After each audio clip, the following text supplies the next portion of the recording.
Hi guys, in this video we're going to start talking about logarithms. The logarithmic function is the inverse function of an exponential. So in the same way that multiplication and division are inverses of one another, and subtraction and addition, logs and exponentials undo one another, are the complete and total opposites.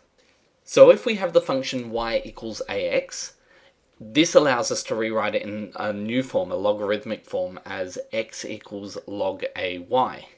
When stating a log, it is read as log base a of y. It's helpful to think of a log as asking the question, what power must a be raised to in order to get the answer y? So if we have the equation, say 3 to the x equals 25, we can't answer this the way we previously have because 25 is not a power of 3.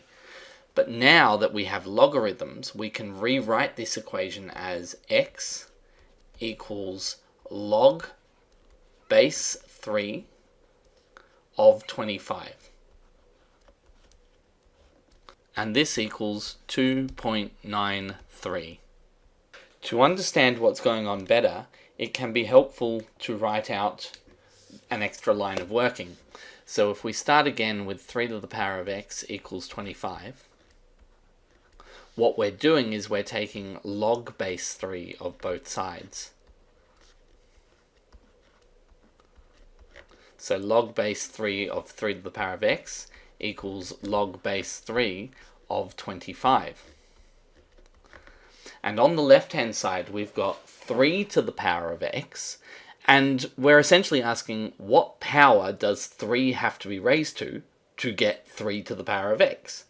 And obviously to get 3 to the power of x you have to raise 3 to the power of x.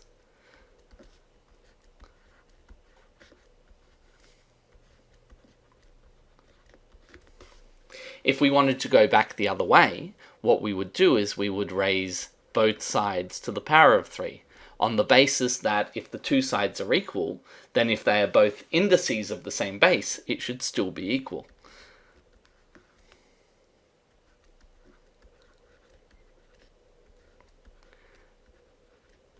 Now on the right hand side, we've got log base 325 as an index. Now remember, log base 325 says, what power must 3 be raised to get the answer 25?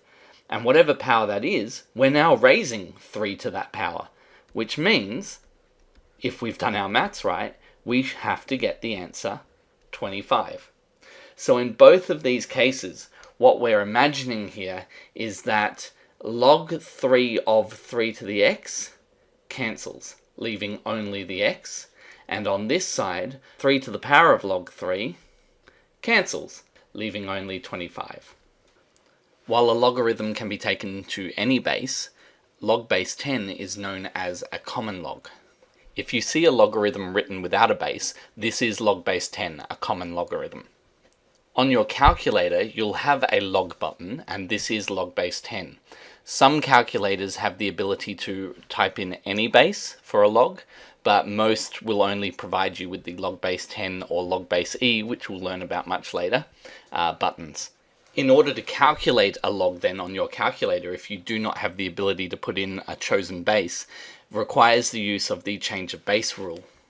The change of base rule states that the log of a number to a particular base, so log base a of x, can be written as the division between log base b of x divided by log base b of a. The number b can be any base, so what we normally do is we normally just pick that to be our common logarithm, log base 10.